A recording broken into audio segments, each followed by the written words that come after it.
Le monde du football est en deuil. Jeudi 3 juillet, Diogo Jota, joueur portugais de Liverpool, est mort à l'âge de 28 ans dans un accident de voiture.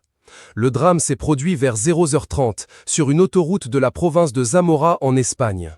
Selon la Guardia Civil espagnole, son véhicule aurait fait une sortie de route avant de prendre feu.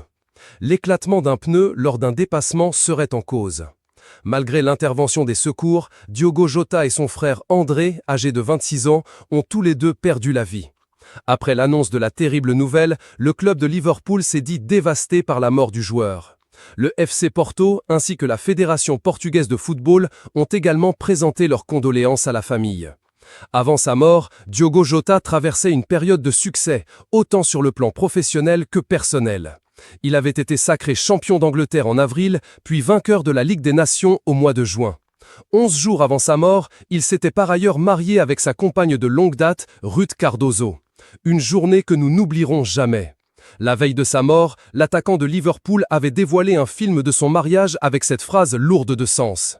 Diogo Jota apparaissait alors dans un élégant costume bleu marine, sa femme dans une incroyable robe blanche. Après leur cérémonie religieuse, tous leurs proches s'étaient réunis dans un ancien château en ruine pour faire la fête. Diogo Jota et Ruth Cardozo s'étaient rencontrés au lycée avant de commencer à se fréquenter en 2013.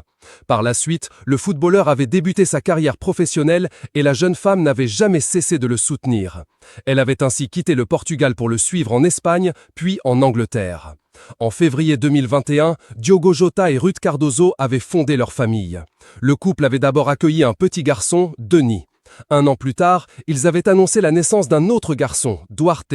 Finalement, une petite fille avait paru pleurer. Rejoint leur famille en novembre 2024. Une famille aujourd'hui